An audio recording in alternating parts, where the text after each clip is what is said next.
Hello, coolers, and welcome to Viva Barca. Welcome to the home of everything Barcelona, where we are going to be discussing on the latest transfer news. We start with Robert Lewandowski, as it has been reported that Barcelona are set to send a third offer for Lewandowski. Guess what? Amounting to 50 million euros. That's terrible.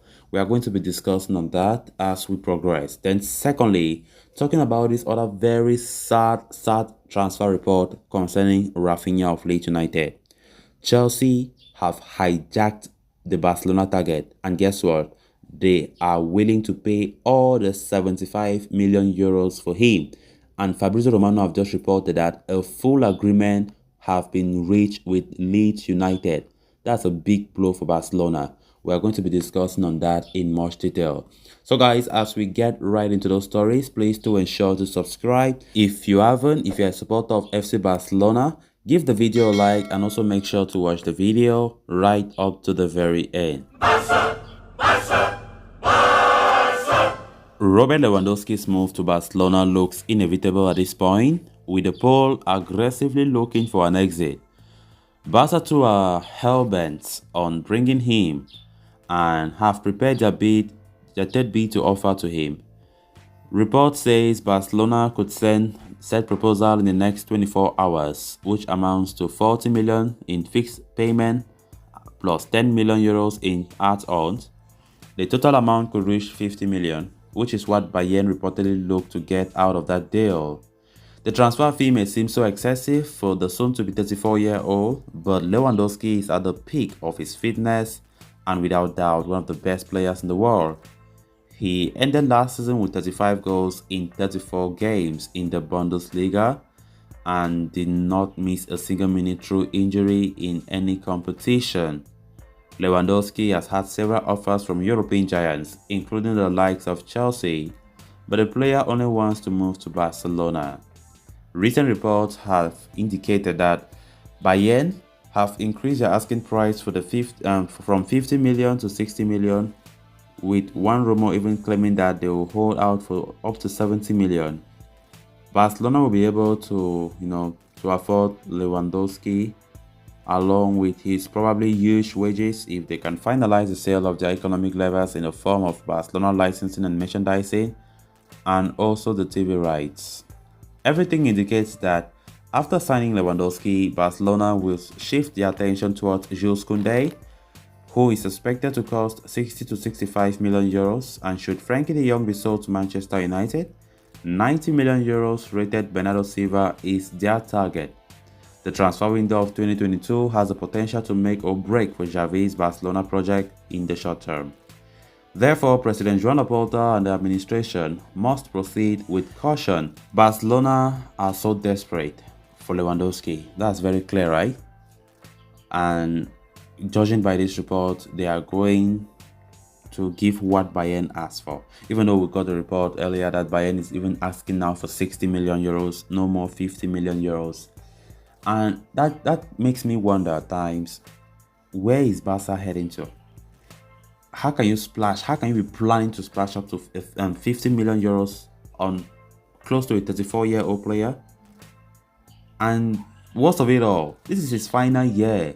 It's not like he has a long contract with Bayern. He'll be a free agent next season. And how can you even think of paying that amount? Makes no sense, right? It makes no sense. And let's see what happens. Let's just really see if the third bid is around that 50 million euros, because I think it will be disgraceful for me.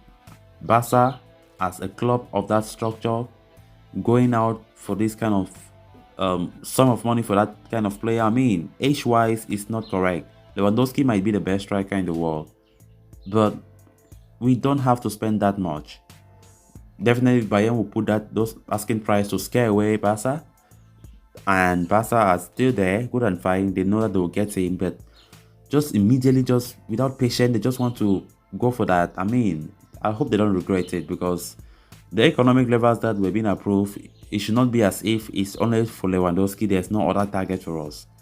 How can you first of all be in a transition and you are targeting Lewandowski as your top priority? Because that's what we have been hearing, right? Every day we hear Lewandowski being the toughest priority. Let me put it that way: the toughest priority for Barca among all the targets that they have. So than for Barca to lose Lewandowski, better they lost the targets on all the other players. Definitely, I don't see it as making any sense. If you think that you are in a transitional phase and prioritizing the 34-year-old, then it makes no sense. I think we have people like Aubameyang, Memphis Depay. Those are guys that can still be very good when it comes to the striking role for Barca. And if those guys are fit, I mean, Barca will not still regret. We will still score goals. But still yet, they prioritize another striker, and they are even willing to make a third offer for, what, 50 million? Wow, that would be interesting.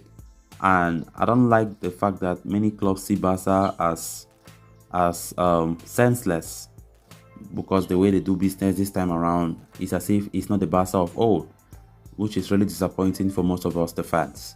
So let's see what happens when it comes to the Lewandowski Spurs here. Then on to the next story of discussion. Barcelona have been dealt a huge blow in the transfer window, as Tier 1 sources David Einstein and Fabrizio Romano report that Chelsea have reached full agreement with Leeds United for Raphinha. Chelsea entered the race quite late, originally looking at Raheem Sterling and Ousmane Dembele to reinforce their attack, but a bid for 70 to 75 million euros has been approved by the Lily Whites. Barcelona called Leeds again for Raphinha, but they could not match Chelsea's bid, especially because Barca are tied up with Ousmane Dembele's renewal, who is yet to make a decision on his future. That said, the Blues are yet to agree on personal terms with Raphinha, although it will be safe to assume that, will not be a problem. While Raphinha had already agreed terms with Barcelona, the club does not quite boost Chelsea's economic strength. Moreover, even if they had the money to acquire the Brazilian, they would want to finish up signings of Lewandowski and Jules Koundé first, who are Xavi's top priority ahead of the summer transfer window. Raphinha ended last season with 11 goals and 3 assists in 35 games, but despite his numbers, will be an incredible acquisition for Chelsea. As for Barcelona, Dembele might just end up staying after all. That's the truth of everything right now. Barcelona will not get their man, Raphinha, after the talking. Nothing will finally happen, because so far as Fabrizio Romano just came up with a report saying that Chelsea have already agreed terms with Leeds United for the price. All the asking price have been paid in full. Then let's forget about that. It's really disappointing. You see how when better clubs come, they don't make a lot of noise. They just come and pick the player. You don't need to talk, because at the end of the day, we are the one looking like cowards. We look like cowards, honestly speaking. There's no chance. Same thing that happened with Erling Haaland. Barca were blowing trumpets every day about Erling Haaland signing. And what happened? City came quietly and picked him up. Why is Barca repeating same mistakes? Why? Without Dembele's contract, I don't know if he will even stay. I don't think he will stay. High probability Dembele will leave Barcelona. And here we are talking about Raphinha being lost. Di Maria is tired of waiting. He's going to Juventus. So who is coming? What is Barca planning to do now? Dembele himself, I personally as a fan, I don't want him to stay. Even if the contract, even if the demands are being reduced from his camp, he should not stay. We're all hoping that Leeds United, Raphinha will be there, but unfortunately for us, we don't have the economic strength to match Chelsea. So it's lost, despite having personal terms agreed with the player himself through Deco's influence. But that has not worked for us. What we only hear is Barca have good relationship with this man. Barca have good relationship with that agent. Barca have good relationship with his agent. They don't eat good relationships. Go in and do it. Go in and materialize the deal. But they don't do that. So everything just ends up disappointing. So guys, with that, we have come to an end of this episode. Thanks a lot for watching. Until next time. Bye-bye.